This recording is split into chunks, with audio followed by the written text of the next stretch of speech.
If you want a capsule wardrobe that actually holds up over time, the first thing you need to do is stop thinking in terms of outfits or individual pieces. But that's where most men start. And that's where the problems begin. The instinct is to look for better shirts, better pants, better shoes, and assume that upgrading the parts will somehow fix the wardrobe. But a reliable wardrobe, it's not built by finding better pieces. It's built by designing better systems. And that system starts somewhere most people don't expect. It starts with life. Before you look at a single item in your closet, you need to understand the environments what you're dressing for. Most men move through a fairly small set of environments through the normal work week.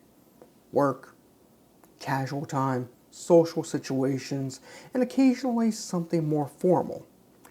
The mistake is trying to build a wardrobe without clearly defining those environments first.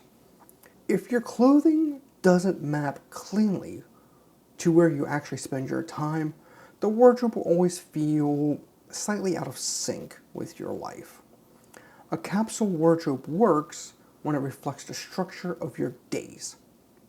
Once you understand your environments, the next step is to begin assigning roles to the clothing you own. This is where the shift in thinking becomes important. Instead of seeing clothing as outfits or individual purchases, you start seeing them as functional parts of a system.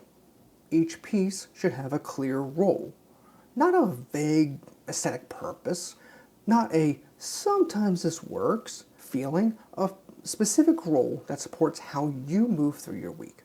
Some pieces exist for daily reliability. Others add flexibility when your environment shifts. A few pieces elevate how you're perceived in more professional or important settings. When every piece has a role, the wardrobe stops feeling random. And when the wardrobe stops feeling random, decision making becomes easier. The next principle is how a wardrobe grows. Most wardrobes expand outward. A new shirt here, another pair of pants there, maybe a different style added along the way. Over time, the closet gets bigger, but structure doesn't improve. A capsule wardrobe grows differently. It grows upward. You begin with pieces that function reliably across multiple environments. Once that foundation is stable, you introduce pieces that increase your range without introducing friction. The goal isn't more options. The goal is better interaction between the options you already have. And that leads to one final step that almost no one takes in building a wardrobe. You stress test. Instead of waiting for real life to reveal weaknesses, you evaluate how pieces interact ahead of time. If one piece limits the usefulness of several others, it's not strengthening the system, it's weakening it, even if that piece looks great on its own.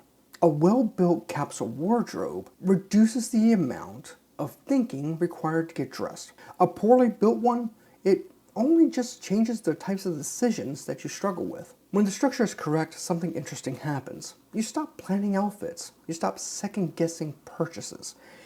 You stop wondering whether something feels appropriate for the day ahead. Getting dressed becomes automatic. And that simplicity isn't coming from owning fewer clothes. It's coming from the structure behind them. A capsule wardrobe only works when the system is designed intentionally. Structure makes simplicity possible.